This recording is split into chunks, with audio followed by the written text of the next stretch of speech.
बात करने जा रहे हैं नवोदय विद्यालय समिति एनवीएस में अभी तो भर्ती आई, लेकिन अब जो आने वाली भर्ती है पीजीटी और टीजीटी भर्ती 2022 कब तक आ रही, लगभग कितनी पोस्टें हैं और इसकी एग्जाम डेट क्या हो सकती, कट ऑफ क्या, इन सभी पदों पर क्या योग्यता होती है, इन सब की बात हम लोग करने वाले हैं इस वीडियो में।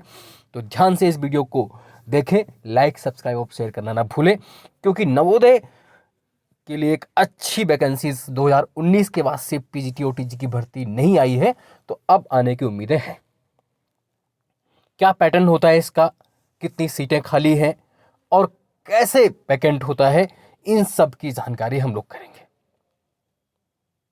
और क्योंकि इससे पहले मैं नवोदय में पोस्टेड भी था पीजीटी में हिस्ट्री में, तो उसकी भी हम लोग बात कर लेंगे कि कैसे सिलेक्शन प्रोसेस क्या होता है। चलिए पहले तो हम लोग बात कर लेते हैं एक योग्यता क्या होती है, आपकी क्वालिफिकेशन क्या होती है पीजीटी और टीजीटी की। पहले अगर हम बात करें पीजीटी के लिए जो लेवल 8 की पोस्ट होती है, देखिए लिखा हुआ 47,600 से 1,51,100 पे मैट्रिक्स, ये तो बेसिक पे है आपका। एज आपकी 21 से लेकर के 40, 21 से 40, मतलब अधिकतम उम्र कितनी 40 वर्ष होती है। लेवल 8 की भर्ती है। अब क्या होता है कि आपकी योग्यता क्या, सीधी सिंपल शब्द में समझे 2 years integrated post graduate course form इतना, यानी कि सीधी सी बात ये आप समझें कि आप पीजी होने चाहिए जिस विषय में पीजीटी आपको करना है। अगर आप हिस्ट्री में है, ज्योग्राफी में है, साइंस किसी में भी, एटलीस्ट 50% मार्क्स इन एग्रीगेट, कम से कम 50% के नंबर के साथ जर्नल में पीजी होना चाहिए। बाकी के लिए आपसे छूट रहेगी। मास्टर डिग्री होनी चाहिए आपको जिस विषय के लिए बनना, जैसे पीजीटी इंग्लिश तो इंग्लिश में होना चाहिए, हिंदी के लिए हिंदी में, फिजिक्स है तो फिजिकल, केमिस्ट्री है तो केमिस्ट्री या बायोकेमिस्ट्री में, मैथमेटिक्स में मैथमेटिक्स या अप्लाइड मैथमेटिक्स, इकोनॉमिक्स के लिए इकोनॉमिक्स, अप्लाइड इकोनॉमिक्स, हिस्ट्री के लिए हिस्ट्री में, ज्योग्राफी के लिए ज्योग्राफी में, कॉमर्स है, बायोलॉजी में बायोलॉजी, जो किसी में भी, मतलब आप अगर हैं तो आपके लिए पीजी प्लस बीएड, प्लस क्या है बीएड, यानी कि पीजीटी के लिए जो योग्यता हुई वो सिंपल योग्यता क्या हो गई आपकी, देख लीजिए, पीजीटी के लिए पीजी प्लस बीएड, ये योग्यता कंपलसरी है ना। बाकी टीचिंग हिंदी इंग्लिश किसी मीडियम वो तो एक अलग बात है, लेकिन जो बेसिक है जितने भी आप फॉर्म भर पाएंगे, आप पीजी हो प्लस बीएड हो। अब बात कर लेते हैं हम लोग टीजीटी के लिए। तो टीजीटी की जब बात कर रहे हैं हम लोग, तो लेवल 7 की पोस्ट होती है टीजीटी, ये देख लीजिए, टीजीटी ट्रेंड ग्रेजुएट टीचर, तो है ना, इसके लिए अधिकतम एज 35 साल है। अब इसमें क्या है कि आप, है ना, सीधी सी बात है कि आप स्नातक हो, ग्रेजुएट होने चाहिए, एटलीस्ट 50% मार्क्स, 50% मार्क्स के साथ आप क्या हो, ग्रेजुएट हो, स्नातक हो, चाहे बीए, बीएससी, बीकॉम, व्हाटएवर जो भी आपने किया हो। लेकिन कुछ उसमें शर्तें भी होंगी, जैसे अगर आपको टीजीटी हिंदी बनना है तो आपके लिए Hindi as a subject in all 3 years of, अगर आपको टीजीटी हिंदी बनना है तो आपको बीए के तीनों सेशन में हिंदी होनी चाहिए। अगर टीजीटी इंग्लिश है तो इंग्लिश आपके लिए 3 साल में रहना चाहिए बीए में, है ना। और अगर टीजीटी मैथ्स है तो आपके लिए मैथ्स और फिजिक्स, यानी कि फाइनल में आपके पास बीएससी में मैथ्स और फिजिक्स होनी चाहिए। मैथ्स हो, मैथ के साथ कोई फिजिक्स हो सकती है, केमिस्ट्री, कुछ भी हो, मतलब मैथ्स कंपलसरी है 3 ईयर्स में, ये आप समझिए इस बात को। टीजीटी साइंस के लिए आप बॉटनी, जूलॉजी एंड केमिस्ट्री आपके रहे हो, है ना, ग्रेजुएशन में, तो ये सब है। सोशल स्टडीज के लिए हिस्ट्री या ज्योग्राफी, इकोनॉमिक्स, पॉलिटिकल, इन 4 में से कोई सब्जेक्ट आपके रहने चाहिए 2 फाइनल तक, history with geography, economics, political science, और ज्योग्राफी विद हिस्ट्री, इकोनॉमिक्स, मतलब एक तो हिस्ट्री हो या ज्योग्राफी, 2 कंपलसरी है। हिस्ट्री के साथ आपका ज्योग्राफी हो सकता है, इकोनॉमिक्स हो सकता है, पॉलिटिकल साइंस, या ज्योग्राफी के साथ हिस्ट्री, इकोनॉमिक्स, पॉलिटिकल साइंस हो सकता है, मतलब हिस्ट्री और ज्योग्राफी इन 2 में से कोई एक विषय आपका बीए में होना चाहिए 3 वर्ष में। उसके साथ साथ में आपके पास इकोनॉमिक्स हो या पॉलिटिकल साइंस जो भी हो, है ना। अब इसके अलावा सीटेट भी क्वालिफाइड हो आप, यानी कि आप समझे क्या क्या चाहिए। एक तो आप स्नातक हो, है ना, स्नातक हो आप, स्नातक के साथ साथ आप बीएड हो, क्या हो, बीएड हो प्लस सीटेट क्वालिफाइड हो। टीजीटी के लिए graduation, BA, BSc, BCom plus BEd plus CTET, ये मस्ट है, तभी आप फॉर्म भर पाएंगे। Graduation plus BEd plus CTET TGT के लिए।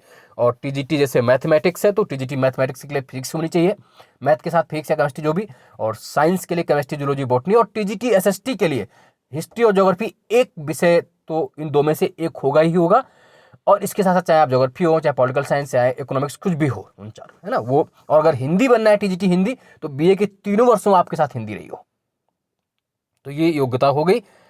अब हम लोग बात करेंगे एग्जाम पैटर्न्स की और कैसे सिलेक्शन होता है इस बिट पर बात करेंगे, और कब तक वैकेंसी आ सकती है इस पर भी बात करना। तो हम लोग देख रहे हैं कि लगभग कितनी पोस्टें खाली, उसकी पहले आप देख लीजिए। ये मैं भी पीजीटी रहा हूँ जवाहर नवोदय विद्यालय राजौरी JNV कश्मीर में। ये देखिए ये लेटर था, mister Anupam Awasthi PGT history regular basis on who has joined in 21/11/2019 को मैंने ज्वाइन किया था। ये भेजा गया था चंडीगढ़ रीजन के लिए। देखिए चंडीगढ़ रीजन है ना ये। तो इसीलिए मैं जो जानकारी आपको बताऊंगा बिल्कुल सही से, मैं JNV राजौरी में पोस्टेड था। ये देखिए मेरा पूरा लेटर था, ये डिप्टी कमिश्नर नवोदय विद्यालय समिति रीजनल चंडीगढ़ है ना। Joining report as personal information respect to mister Anupam Awasthi PGT history as regular basis है ना ये पूरा। खैर ये तो उनके लिए जो लोग कहते हैं कि हाँ आप कैसे बता रहे हैं उनकी जानकारी, बाकी इसमें कुछ बहुत बड़ी बात नहीं। चलिए तो अब उम्मीद ये है कि लगभग 2900 लगभग 3000 पोस्ट आनी चाहिए, क्योंकि 2017 में आई, फिर 19 में दोबारा आई, 20-21 में आई नहीं, तो 2022 में पोस्टों की आने की बहुत बड़ी संभावना है। और आप अपनी तैयारी को धार दीजिए। अभी कुछ दिन पहले आपने देखा है कि MTS नॉन टीचिंग स्टाफ्स की बड़ी मात्रा में भर्ती आई है, अब टीचर स्टाफ्स की भर्ती आने वाली है। तो मोस्ट प्रोबेबली मार्च अप्रैल में ये वैकेंसीज आ जाएगी। आनी तो फरवरी में भी चाहिए, लेकिन उम्मीद चूंकि इलेक्शन से हालांकि इस पर कोई फर्क नहीं पड़ने वाला, बट सेंट्रल गवर्नमेंट की भर्ती है तो इस पर कोई फर्क नहीं पड़ेगा, फरवरी में भी निकाल सकते हैं। लेकिन उम्मीद यह है कि मार्च अप्रैल में इसका विज्ञापन आ जाना चाहिए, 100% आ जाना चाहिए। और चूंकि इसमें 8 रीजन होते हैं, रीजन बाई पोस्टें खाली, जैसे चंडीगढ़ रीजन हो गया आपका, भोपाल रीजन हो गया, लखनऊ रीजन हो गया, शिलोंग रीजन हो गया। तो हर इन्होंने अपना दे भी दिया है कि कहाँ पर कितनी सीटें वैकेंट हैं। बहुत से टीचर्स होते हैं जो जैसे ही नवोदय होने के बाद अपने स्टेट्स में चले जाते हैं, वो वैकेंट हो गए सीटें। जैसे मैं पहले नवोदय राजौरी में था पीजीटी, अब मैं असिस्टेंट प्रोफेसर हो गया हूँ हिस्ट्री यूपी में फरुखाबाद में, तो वो सीट वैकेंट हुई। ऐसे बहुत से मेरे 2-4 मित्र और शिलोंग के आगे थे, वो जो पीसीएस में हो गए उनकी भी। तो वैसे ही भर्ती आती, कोई रेयर होते हैं, और कुछ सीटें वैकेंट भी हो गई, तो सीटें बड़ी मात्रा में खाली है। अब जुट जाइए। हाँ, पैटर्न की अगर बात कर ले, पीजीटी के लिए क्या होता है पेपर का पैटर्न, सबसे जरूरी जो चीज़ है पैटर्न की अगर बात करें तो रीजनिंग 15 नंबर की, रीजनिंग एबिलिटी 15 नंबर, 15 क्वेश्चन होंगे। जनरल अवेयरनेस आपके 15, जीके 15 नंबर की है। टीचिंग एप्टीट्यूड क्वेश्चन 20 मार्क्स के हैं। और आपका जो सब्जेक्ट है वो 100 मार्क्स का होगा, यानी कि आपको सब्जेक्ट पर बहुत फोकस करना है। 15 नंबर की रीजनिंग मैथ, 15 बेसिक रीजनिंग ही होती है, मैथ तो उसमें एक आध क्वेश्चन होते हैं। जीके जो है 15 नंबर की है, 15 30, 20 मार्क्स का टीचिंग एप्टीट्यूड 50, और 100 मार्क्स का आपका अपना सब्जेक्ट होगा 150। और 30 मार्क्स का आपका लैंग्वेज टेस्ट है, जिसमें इंग्लिश और जर्नल हिंदी के 15 क्वेश्चंस होंगे। इसके नंबर आपके ऐड नहीं होंगे। Language compulsory test part 1 to 4 the candidate will be not be evaluated if he see parts qualifying. आपको इसमें क्वालिफाइंग खाली चाहिए 30 में से आपको, है ना।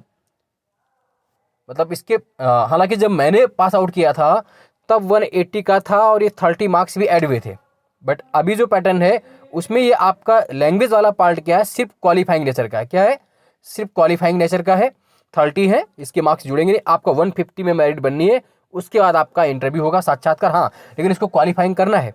और 1/3 मार्क्स इन इंग्लिश लैंग्वेज, मतलब जो आपको मार्क्स चाहिए कि लगभग 30 में से ये मान के चलिए 15 है, तो 5 क्वेश्चन आपके इंग्लिश में कम से कम सही हो, यानी कि 30 में से 10 क्वेश्चन आपके सही होने चाहिए। और 1/3 इन इंग्लिश लैंग्वेज, मतलब इंग्लिश में 15 में आपको 5 क्वेश्चन सही करने ही करने हैं, और 5 हिंदी में आपको पासिंग आउट चाहिए, मतलब 1/3 चाहिए ओनली। बाकी 150 के बाद फिर आप, है ना, फर्स्ट सेकंड थर्ड ये सबके लिए कॉमन रहेगा पीजीटी में, चाहे कोई विषय हो। बट जो चौथा होगा आपका, ये जो 100 मार्क्स का होगा सब्जेक्ट, वो सबके लिए अलग होगा। मैथ्स वालों के लिए मैथ्स, हिस्ट्री वालों के लिए हिस्ट्री, वो सबके लिए अलग अलग होगा। प्लस आपका इंटरव्यू होगा, है ना। तो रिटन मार्क्स प्लस इंटरव्यू के मार्क्स मिलाकर के आपकी मेरिट बनेगी। तो ये पीजीटी का हो गया। और टीजीटी के लिए बात कर लें तो टीजीटी में देख लीजिए, रीजनिंग आपकी 10 marks 10 questions, GS 10 marks 10 questions, teaching aptitude 15 marks 50 questions और 100 क्वेश्चंस आपके सब्जेक्ट के होंगे। हो गए ना ये देखिए, तो कुल 135 135 100 मार्क्स आपके सब्जेक्ट को, आपका कोर एरिया आपका सब्जेक्ट ही है जिस पर आपको महत्वपूर्ण तैयारी करनी है। और पेपर का टाइम दोनों में, चाहे पीजीटी हो चाहे टीजी, 3 घंटे का है। ऑनलाइन टेस्ट होगा आपका। और लैंग्वेज वाला भी आपका 45 मार्क्स का, वही सेम यहां पर है कि this part is qualifying nature only with minimum 33 marks to each language. यहां पर भी जो लैंग्वेज वाला पेपर है वो आपका क्वालिफाइंग नेचर का है, खाली 1/3 चाहिए, वो मार्क्स आपके ऐड नहीं किए जाएंगे। यस, और बाकी फिर आपका इंटरव्यू होगा। तो आप याद रखें, ये पूरा प्रोसेस है जो आपको बताएगा कि आप कब से कब तक की भर्ती आप कर पाएंगे और कब तक भर्ती आने की उम्मीद है। कट ऑफ क्या जाती है वो भी बहुत महत्वपूर्ण मुद्दा है, उस पर हम लोग फिर बात कर लेंगे। एग्जाम डेट क्या रह सकती है, तो लगभग भर्ती जैसे ही आपकी आती है मार्च अप्रैल, तो आप ये मान के चलिए बहुत समय नहीं होता। जैसे अभी आपकी जो नवोदय की भर्ती आई है उसकी एग्जाम डेट संभवतः इन्होंने मार्च में दे रखी है, 3 मार्च के आसपास। तो अगर ये मार्च अप्रैल में आ जाता है तो आप ये मान के चलिए जून में एग्जाम हो जाएगा। जून में एग्जाम हो जाएगा, रिजल्ट बहुत फास्ट आता है। मेरा जो एग्जाम हुआ था वो जून में एग्जाम हुआ था, अगस्त में इंटरव्यू, सितंबर में और अक्टूबर में ज्वाइनिंग मिल गई थी। बहुत फास्ट काम करते हैं। तो ये मान के चले कि 2022 लास्ट आते आते आप अपनी पोस्ट पर होंगे। तैयारी में जुट जाइए बिना किसी देरी की। पीजीटी टीजीटी के सब्जेक्ट वाइज, हिस्ट्री वाले जो भी हैं या जो अन्य विषय वाले भी हैं, वो अपने आप को जुटे रहें। जैसे ही और भी भर्ती आती है उसकी पूरी, हाँ, लगभग 2900 पोस्ट आनी चाहिए। और इसके पहले जो क्लास 10 पास सेमिस्टर की पोस्ट आ चुकी है उस पर भी आप फॉर्म अप्लाई कर सकते हैं। जिस पोस्ट के लिए आप अवेलेबल हो उसको आप भरे। वहां पर जुटे रहिए लगातार। इन पोस्टों की जानकारी और भी जो संबंधित जानकारी उसकी मैं अलग से वीडियो बनाऊंगा। अभी एक शॉर्ट वीडियो बनाया ताकि आप इसको समझ सकें, इसमें क्या प्रोसेसिंग होती है, कैसे सिलेक्शन होता है ना, क्या प्रक्रिया है ना। तो बहुत बेहतरीन है आपके लिए। चलिए मिलते हैं अगले वीडियो में। लाइक सब्सक्राइब शेयर करना ना भूलें। धन्यवाद।